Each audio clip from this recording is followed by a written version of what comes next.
हम भगवान के हाथ की कठपुतली हो जाएं, हम भगवान के हाथ की मुरली हो जाएं, भगवान के हो जाएं, और यह लालसा हो कि भगवान कभी हमें अपने हृदय से लगा दें। भुज भरी भेंटिवे को ही हर सत्व है। भगवान को भुजाओं में भरकर भेंट लें, नेत्र भगवान का दर्शन कर लें, रसना स्वाद ले लें उनके प्रसाद का, यह उपासना है। और इस उपासना से जुड़कर मन सुखी हो जाता है। ध्यान घनश्याम का दीवाना बना देता है, बाकी दुनिया को भी वीराना बना देता है।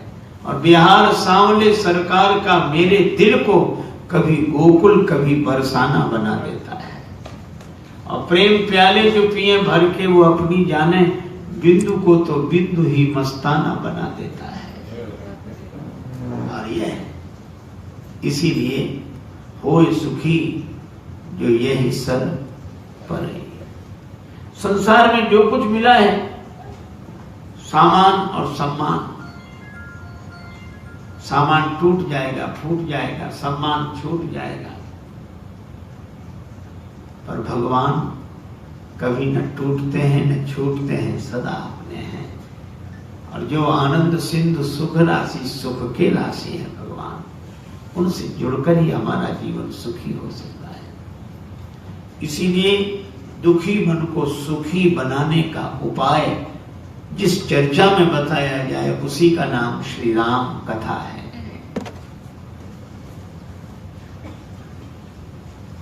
भगवान शंकर माता पार्वती जी से वर्णन करते हैं।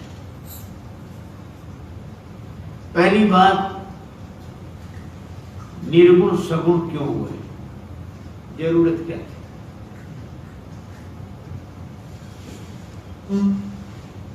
भगवान शिव ने बड़ा सुंदर उत्तर दिया, जल निराकार है। कटोरी में डाल दो तो कटोरी जैसा, गिलास में डाल दो तो गिलास जैसा, है निराकार।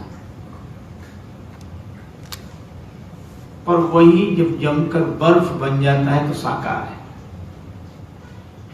निराकार जल को हम हाथ में पकड़ नहीं सकते, पर बर्फ को पकड़ा जा सकता है।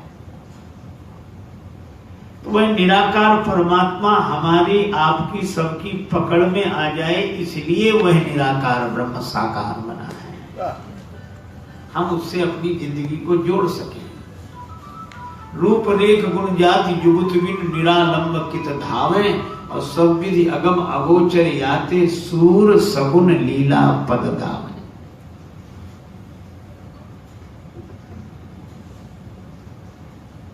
भगवान कहते हैं कि तुम नाम रूप से ऊपर उठो। ये नाम रूप मिथ्या है, इसे छोड़कर ऊपर उठो तो हमसे मिलकर एक हो जाओगे। पर भक्तों ने कहा कि आप ही नाम रूप लेकर अवतार ले लो।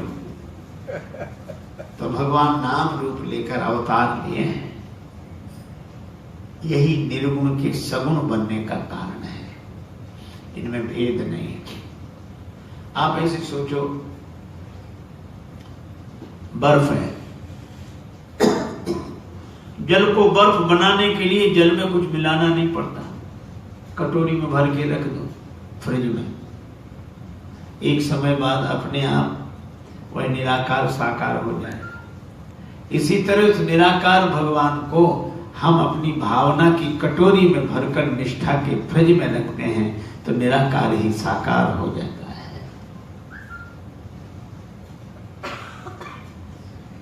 अब कई लोग कहते हैं कि एक बात तो समझ में नहीं आती, निराकार तो एक है। अब श्री राम अलग है, श्री कृष्ण अलग है, श्री दुर्गा जी, श्री गणेश जी, श्री शंकर जी, तो इन सबको भगवान कैसे माने? अगर राम जी भगवान है तो क्या कृष्ण जी भगवान नहीं है? और अगर कहें कृष्ण जी भगवान है तो क्या राम जी भगवान नहीं है? फिर गणेश जी, दुर्गा जी, शंकर जी, ये कोई नहीं है? तो कुछ लोग कहते हैं कि ये नहीं है, इनमें वो जो एक निराकार है वही है, वही ब्रह्म है। क्योंकि एक अनेक नहीं हो सकता। पर मैं आपसे कहूं एक ही अनेक हो सकता है। उदाहरण जैसे आप है मान लो, है ना, तो आप एक हैं कि अनेक?